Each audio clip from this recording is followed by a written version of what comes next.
उज्जैन में बाबा महाकाल की अंतिम और शाही सवारी निकली। अंतिम सवारी में शामिल होने के लिए पूर्व मुख्यमंत्री उमा भारती भी पहुंची, जिन्होंने बाबा महाकाल का पूजन कर आशीर्वाद लिया। आज उज्जैन में बाबा महाकाल की अंतिम और शाही सवारी निकली। अंतिम सवारी में शामिल होने के लिए पूर्व मुख्यमंत्री उमा भारती भी पहुंची, जिन्होंने बाबा महाकाल का पूजन अर्चन कर आशीर्वाद लिया। दर्शन के दौरान बाद पत्रकारों से चर्चा करते हुए उमा भारती ने कहा कि जब भी बाबा महाकाल के दरबार में पहुंचती हूं तो भूल जाती हूं कि उनसे क्या मांगना है। वहीं आत्मनिर्भर भारत के विषय में उन्होंने कहा कि मध्य प्रदेश के 2 अच्छे गुण हैं, यहाँ भी भूमि उपजाऊ है और यहाँ के लोग शांत स्वभाव के हैं और जिनके बल पर यह एक आदर्श राज्य बनेगा। पूर्व मुख्यमंत्री उमा भारती ने कहा कि अपने पंचस की परिकल्पना पर उन्होंने कहा कि मैं शिवराज सिंह चौहान से फिर बात करूंगी कि पंचस को लागू करें। वहीं उन्होंने नई शिक्षा नीति में राम अध्याय के सवाल पर कहा कि कुछ चीजें बिना किताबे के भी चलती है। दीदी, आज बाबा महाकाल की शाही सवारी निकलने वाली है और किस तरह से आपने दर्शन किए और आने वाले बड़े भाग्य हैं कि मैं आज समय पर पहुंच गई, क्योंकि मेरे ना आज घुटने में और कमर में बहुत दर्द था। वो भोपाल से बहुत देर से चल पाई, लेकिन मैं ठीक 2 बजे से, मतलब मैं बाहर आई तब 2 बजे, मैं उस मर्यादा से बंधी हुई थी 2 बजे वाली। मुझे बहुत प्रसन्नता हुई और मैं भगवान महाकाल से यही प्रार्थना कर रही हूँ कि देश को, दुनिया को कोरोना से मुक्ति मिले। मैं सच्ची बात बोल दूँ, महाकाल परिसर में झूठ नहीं बोल सकती। मैं वहाँ भूल जाती हूँ कि मुझे क्या चाहिए, तो मैं वहाँ जाके ना प्रसन्न हो जाती हूँ बस। फिर बाहर आके याद आता है क्या मांगना, तो आज यही कहने लग जाती हूँ, सबको बचाओ, सबकी फिक्र करो, और ज़्यादा बोलती नहीं। सही बात ये है। दीदी, कल ग्वालियर का एक वीडियो वायरल हुआ है जिसमें जो कांग्रेस के विधायक जीते हुए थे उनको घुसने नहीं दिया, लोग भगा रहे हैं, जो मंत्री हैं अभी। ये सब संभालना मेरा काम नहीं है बाबा, ये बीडी शर्मा का काम है, शिवराज जी का काम है और उनका खुद का काम है जो छोड़ के आए। तो ये सब समझाने बुझाने का काम वही करें। मेरा तो अभी एक ही काम है कि कोरोना के बाद आत्मनिर्भर भारत की ओर बढ़ने की जो बात आई है वो राज्य में ठीक से लागू हो, क्योंकि हमारा जो मध्य प्रदेश है एक आदर्श राज्य है ऐसी बातों को लागू करने के लिए, क्योंकि इसकी 2 कमियां हैं और 2 खूबियां हैं। इसकी कमियां ये हैं कि हम बॉर्डरिंग स्टेट नहीं हैं, मतलब हम सीमावर्ती राज्य नहीं हैं, नहीं तो बहुत सारा विकास उसके नाम पे हो जाता है जैसे राजस्थान में। दूसरा, हम कोस्टल स्टेट नहीं हैं, समुद्र का किनारा नहीं जैसे तमिलनाडु वगैरह हैं। 2 कमियां हैं, लेकिन इसके अलावा हमारे 2 गुण हैं। एक तो हमारी उपजाऊ भूमि है और दूसरा यहाँ के लोग मूलतः शांत प्रकृति के हैं। ये हमारी शक्ति है, वो 2 हमारी कमियाँ हैं। तो ये जो 2 शक्तियाँ हैं, इनके सहारे हम आदर्श राज्य, मॉडल स्टेट बन सकते हैं आत्मनिर्भर भारत में, पंचज के मामले में। इसलिए मैं शिवराज जी से फिर बात करूंगी कि अब वो पंचज को लागू करें। जो मैं जब मुख्यमंत्री थी उस समय पे जब मैंने इसकी परिकल्पना की थी वो थी जन, जमीन, जल, जंगल और जानवर, ये 5 हमारे बेसिक एलिमेंट हैं और इनके आधार पर हम डेवलपमेंट का ढांचा खड़ा करें।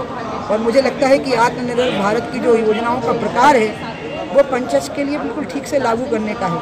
और उसका कारण भी मैं आपको बताऊं कि इसमें मूलतः मेरे गुरु मोदी जी ही थे, क्योंकि मोदी जी जब गुजरात के मुख्यमंत्री बने तो गुजरात के बहुत बड़े हिस्सों में पीने के पानी का संकट था।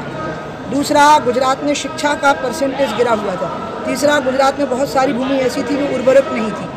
तो उन्होंने इन सारी चीज़ों को ठीक किया। जल संवर्धन का बहुत बड़ा काम किया, अगर आपको पता हो तो, शिक्षा का बहुत बड़ा काम किया और पानी को लोगों के घरों तक पहुंचाने का काम किया। और इसमें ये सारी चीज़ों का, जैसे आनंद डेयरी है, भले ही वो पहले बन गई थी लेकिन जो चरम पे आई है वो मोदी जी के मुख्यमंत्री बनने के बाद है। तो मैंने उन्हीं से सीखा।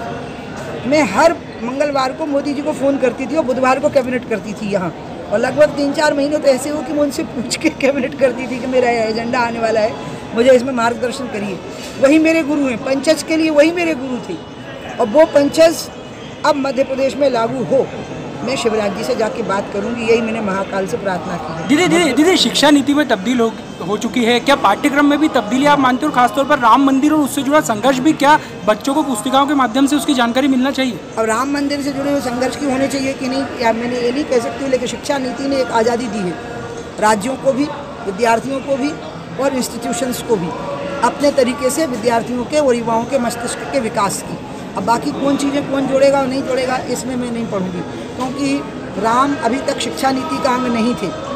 लेकिन हमने त्रेता युग के बाद भी राम जन्मभूमि का आंदोलन लड़ा। बस इसीलिए ये सवाल पूछा। नहीं तो यही तो मैं आपको कह रही हूँ, कुछ चीज़ें बिना किताबों के भी चलती हैं और उनके लिए वो किताबों को मोहताज नहीं होती वो चीज़ें। Thank you. भाजपा में शामिल होने के बाद पहली बार शहर आए राज्यसभा सांसद ज्योतिरादित्य सिंधिया। भाजपा नेताओं के घर पहुंचे राज्यसभा सांसद सिंधिया सोमवार दोपहर को सांसद अनिल फिरोजिया, मंत्री मोहन यादव और विधायक पारस जैन के साथ भाजपा में आए संजय ठाकुर के घर पहुंचे। भाजपा में शामिल होने के बाद पहली बार शहर आए राज्यसभा सांसद ज्योतिरादित्य सिंधिया भाजपा नेताओं के घर पहुंचे। राज्यसभा सांसद सिंधिया सोमवार दोपहर को सांसद अनिल फिरोजिया, मंत्री मोहन यादव और विधायक पारस जैन के साथ कमरे में भाजपा में आए संजय ठाकुर के घर पहुंचे। इस दौरान भाजपा युवा मोर्चा के मंडल अध्यक्ष संक्रमित होने के बावजूद कार्यक्रम में शामिल हुए। इस दौरान संक्रमित कई लोगों से मिला है। राज्यसभा सांसद ज्योतिरादित्य सिंधिया सोमवार दोपहर को बाबा महाकाल की पालकी का पूजन करने उज्जैन पहुंचे थे। इस दौरान उन्होंने भाजपा के वरिष्ठ नेताओं के साथ कार्यकर्ताओं के घर मुलाकात के लिए पहुंचे थे। सांसद अनिल फिरोजिया के कार्यक्रम में भाजपा युवा मोर्चा के एक नेता कोरोना संक्रमित होने के बावजूद कार्यक्रम में शामिल हुए थे। भारतीय जनता युवा मोर्चा के एक नेता की कोरोना वायरस रिपोर्ट पॉजिटिव आई है। रिपोर्ट आने से पहले उक्त युवक सोमवार को पूरे दिन पार्टी नेताओं के बीच में रहा है। यही नहीं, वह ज्योतिरादित्य सिंधिया के स्वागत कार्यक्रम में भी शामिल हुआ था, जिसका एक फोटो सांसद के साथ वायरल हो रहा है। इसके साथ ही कई वरिष्ठ नेता व जनप्रतिनिधि के साथ उसने सेल्फी भी ली है। देर शाम रिपोर्ट पॉजिटिव आने और इसकी जानकारी लगने के बाद भाजपा में हड़कंप मच गया और कई नेता कार्यकर्ता ने स्वयं को क्वारंटाइन कर लिया है। वहीं कांग्रेस के कार्यकारी अध्यक्ष रवि रॉय कहा कि सत्ता के जो छोटे नेता है वह अपने नेता को दिखाने के लिए भीड़ जमा कर लेते हैं। कल भी यही हुआ है। जिला प्रशासन की जिम्मेदारी है कि इस तरह की गतिविधि पर निगाह रखे और कार्रवाई करे, लेकिन मुख्य दर्शक की तरह जिला प्रशासन काम कर रहा है। रवि राय का तो इतना कहना है कि अगर 2-3 दिन महीने में राजनीति बंद कर दी जाए तो इन राजनेताओं का क्या बिगड़ जाएगा। Sorry, can you just WhatsApp it to me? And also on this one 436, just send me the status.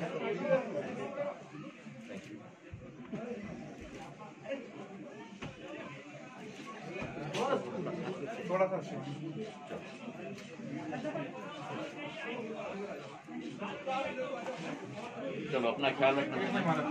Mummy को बुलाना। एक फैमिली फोटो करा लो। अपने आप कार्यकर्ता हूँ, अनिल जी कार्यकर्ता हैं, हम सब कार्यकर्ता हैं, तो हम तो अपने लोगों के यहाँ पहुँचे, मेरे परिवार का सदस्य है, जैसे अनिल जी अब मेरे परिवार के सदस्य हैं। नहीं कोई प्रश्न पूछ लो, जवाब देना। सिंधिया जी के आगमन पर कई कार्यकर्ता उनके सांसद जी के कार्यक्रम में पहुंचे थे। वहां पर एक पॉजिटिव भी मंडल का कार्यकर्ता था। क्या पूरा मामला? एक्चुअल कल पहली बार राज्यसभा सांसद बनने के बाद प्रथम नगर आगमन ज्योतिरादित्य सिंधिया जी का था, तो उस पर कहीं ना कहीं एक एहतियातन तौर पे स्वागत रखा था और सभी जो सोशल डिस्टेंसिंग और मास्क और ये सब इसका पालन कर ही रहे थे। पर कल उसके बावजूद भी एक हमारा कार्यकर्ता कल पॉजिटिव आया है। तो जितने भी लोग उस कार्यक्रम में रहे हैं, संपर्क में आए, हमारे वरिष्ठ नेता हैं, जनप्रतिनिधि हैं, सभी लोगों ने सेल्फ क्वारंटाइन किया है खुद को और वो लोग डॉक्टर के भी संपर्क में हैं। अगर कहीं किसी में कोई सिम्टम्स ऐसे दिखते हैं तो वो एहतियातन वो लोग संपर्क भी करेंगे और टेस्ट भी अपना करवाएंगे। सभी लोग कहीं ना कहीं मान के चलिए कि जागरूक रह के और अपना क्वारंटाइन किए हुए हैं। एक्चुअल जो जानकारी मुझे जो लगी है, अभी पूरी वो नहीं है, लेकिन जो मुझे जानकारी लगी है उसको कोई ऐसा सिम्टम्स नहीं थे। एक जैसे मोहल्ले में जो शिविर लगते हैं, जनरल चेकअप जो होते हैं, इस हिसाब से उसने चेकअप करवाया था और चेकअप करवाने में वो अनफॉर्चुनेटली वो पॉजिटिव आया है, लेकिन उसको कोई सिम्टम्स नहीं थे। इसलिए हो सकता है कि संभवतः उसको ऐसा लगा ना हो इस चीज़ को लेके और वो आया होगा बाहर, जितनी जानकारी मुझे जो लगी है अभी तक इस विषय को लेके।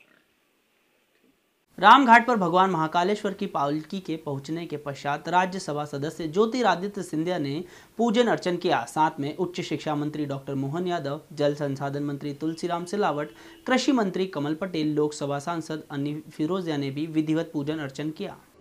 रामघाट पर भगवान महाकालेश्वर की पालकी के पहुंचने के पश्चात राज्यसभा सदस्य ज्योतिरादित्य सिंधिया ने पूजन अर्चन किया। साथ में उच्च शिक्षा मंत्री डॉक्टर मोहन यादव, जल संसाधन मंत्री तुलसी सिलावट, कृषि मंत्री कमल पटेल, लोकसभा सांसद अनिल फिरोजिया ने भी विधिवत पूजन अर्चन किया। पूजन अर्चन व आशीष गुरु द्वारा संपन्न करवाया गया। इस दौरान अन्य पुजारी भी मौजूद थे। परंपरा अनुसार दत्त अखाड़े की तरफ से शिप्रा नदी के दूसरे तट से भी भगवान महाकालेश्वर की आरती की गई। गई। रामघाट से पूजन अर्चन के पश्चात भगवान महाकालेश्वर की पालकी को होमगार्ड के सशस्त्र बल के जवानों द्वारा सलामी दी गई। इस अवसर पर रामघाट पर रंग बिरंगी छतरियों में आतिशबाजी आकर्षण का केंद्र थी। सिंधिया ने कहा, हमारे प्रदेश की जनता सुखद रहे, सफलतापूर्वक जीवन का यापन करे, कोरोना की इस महामारी से निपट पाए और भारत का झंडा पूरे विश्व में ऊंचा रखे।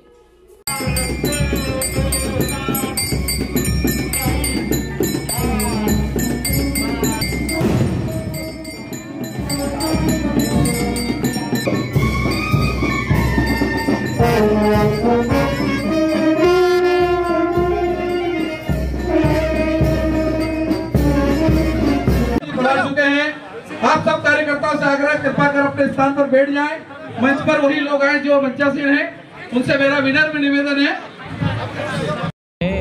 हमारे प्रदेश की जनता सुखद रहे, सफल पूर्वक अपना जीवन का यापन कर पाए, कोरोना की महामारी से हम लोग सब निपट पाएं और भारत का झंडा पूरे विश्व में हम लोग उजागर करें। कांग्रेस दम भर रही है कि उपचुनाव में बहुत ज्यादा सीट। आप मुझे अच्छी तरह से जानते हो, राजनीतिक प्रश्न कभी धार्मिक आयोजन में नहीं होता मेरे। उज्जैन में बाबा महाकाल की अंतिम और शाही सवारी निकली। अंतिम सवारी में शामिल होने के लिए पूर्व मुख्यमंत्री उमा भारती भी पहुंची, जिन्होंने बाबा महाकाल का पूजन कर आशीर्वाद लिया। आज उज्जैन में बाबा महाकाल की अंतिम और शाही सवारी निकली। अंतिम सवारी में शामिल होने के लिए पूर्व मुख्यमंत्री उमा भारती भी पहुंची, जिन्होंने बाबा महाकाल का पूजन अर्चन कर आशीर्वाद लिया। दर्शन के दौरान बाद पत्रकारों से चर्चा करते हुए उमा भारती ने कहा कि जब भी बाबा महाकाल के दरबार में पहुंचती हूं तो भूल जाती हूं कि उनसे क्या मांगना है। वहीं आत्मनिर्भर भारत के विषय में उन्होंने कहा कि मध्य प्रदेश के 2 अच्छे गुण हैं, यहाँ भी भूमि उपजाऊ है और यहाँ के लोग शांत स्वभाव के हैं और जिनके बल पर यह एक आदर्श राज्य बनेगा। पूर्व मुख्यमंत्री उमा भारती ने कहा कि अपने पंचस की परिकल्पना पर उन्होंने कहा कि मैं शिवराज सिंह चौहान से फिर बात करूंगी कि पंचस को लागू करें। वहीं उन्होंने नई शिक्षा नीति में राम अध्याय के सवाल पर कहा कि कुछ चीजें बिना किताबे के भी चलती है। दीदी, आज बाबा महाकाल की शाही सवारी निकलने वाली है और किस तरह से आपने दर्शन किए और आने वाले बड़े भाग्य हैं कि मैं आज समय पर पहुंच गई, क्योंकि मेरे ना आज घुटने में और कमर में बहुत दर्द था। मैं भोपाल से बहुत देर से चल पाई, लेकिन मैं ठीक 2 बजे से, मतलब मैं बाहर आई तब 2 बजे, मैं उस मर्यादा से बंधी हुई थी 2 बजे वाली। मुझे बहुत प्रसन्नता हुई और मैं भगवान महाकाल से यही प्रार्थना कर रही हूँ कि देश को, दुनिया को कोरोना से मुक्ति मिले। मैं सच्ची बात बोल दूँ, महाकाल परिसर में झूठ नहीं बोल सकती। मैं वहाँ भूल जाती हूँ कि मुझे क्या चाहिए, तो मैं वहाँ जाके ना प्रसन्न हो जाती हूँ बस। फिर बाहर आके याद आता है क्या मांगना, तो आज यही कहने लग जाती हूँ, सबको बचाओ, सबकी फिक्र करो, और ज़्यादा बोलती नहीं। सही बात ये है। दीदी, कल ग्वालियर का एक वीडियो वायरल हुआ है जिसमें जो कांग्रेस के विधायक जीते हुए थे उनको घुसने नहीं दिया, लोग भगा रहे हैं, जो मंत्री हैं अभी। ये सब संभालना मेरा काम नहीं ना बाबा, ये बीडी शर्मा का काम है, शिवराज जी का काम है, और उनका खुद का काम है जो छोड़ के आए। तो ये सब समझाने बुझाने का काम वही करें। मेरा तो अभी एक ही काम है कि कोरोना के बाद आत्मनिर्भर भारत की ओर बढ़ने की जो बात आई है वो राज्य में ठीक से लागू हो, क्योंकि हमारा जो मध्य प्रदेश है एक आदर्श राज्य है ऐसी बातों को लागू करने के लिए, क्योंकि इसकी 2 कमियां हैं और 2 खूबियां हैं। इसकी कमियां ये हैं कि हम बॉर्डरिंग स्टेट नहीं हैं, मतलब हम सीमावर्ती राज्य नहीं हैं, नहीं तो बहुत सारा विकास उसके नाम पे हो जाता है जैसे राजस्थान में। दूसरा, हम कोस्टल स्टेट नहीं हैं, समुद्र का किनारा नहीं जैसे तमिलनाडु वगैरह में। 2 कमियां हैं, लेकिन इसके अलावा हमारे 2 गुण हैं। एक तो हमारी उपजाऊ भूमि है और दूसरा यहाँ के लोग मूलतः शांत प्रकृति के हैं। ये हमारी शक्ति है, वो 2 हमारी कमियाँ हैं। तो ये जो 2 शक्तियाँ हैं, इनके सहारे हम आदर्श राज्य, मॉडल स्टेट बन सकते हैं आत्मनिर्भर भारत में, पंचज के मामले में।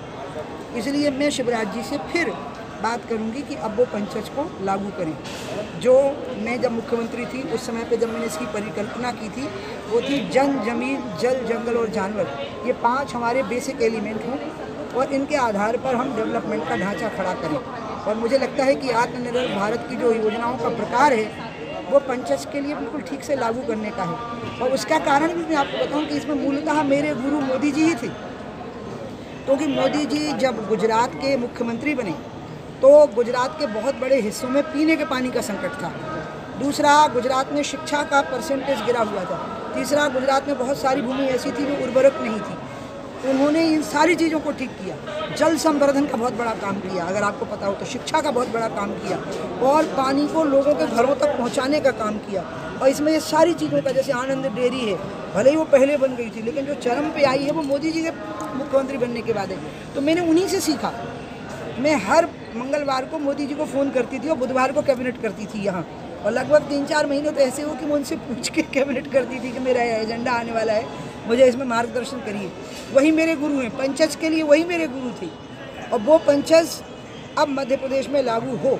मैं शिवराज जी से जाके बात करूंगी, यही मैंने महाकाल से प्रार्थना की है। दीदी शिक्षा नीति में तब्दील हो चुकी है, क्या पाठ्यक्रम में भी तब्दीली आप मानते हो? खासतौर पर राम मंदिर और उससे जुड़ा संघर्ष भी, क्या बच्चों को पुस्तिकाओं के माध्यम से उसकी जानकारी मिलना चाहिए? अब राम मंदिर से जुड़े हुए संघर्ष की होने चाहिए कि नहीं, या मैंने ये नहीं कह सकती हूँ, लेकिन शिक्षा नीति ने एक आज़ादी दी है राज्यों को भी, विद्यार्थियों को भी और इंस्टीट्यूशंस को भी, अपने तरीके से विद्यार्थियों के और युवाओं के मस्तिष्क के विकास की। अब बाकी कौन चीज़ें कौन जोड़ेगा और नहीं जोड़ेगा, इसमें मैं नहीं पढ़ूंगी, क्योंकि राम अभी तक शिक्षा नीति का अंग नहीं थे, लेकिन हमने त्रेता युग के बाद भी राम जन्मभूमि का आंदोलन लड़ा। बस इसीलिए ये सवाल पूछा। यही तो मैं आपको कह रही हूँ कि कुछ चीज़ें बिना किताबों के भी चलती हैं, और उनके लिए वो किताबों को मोहताज नहीं होती वो चीज़।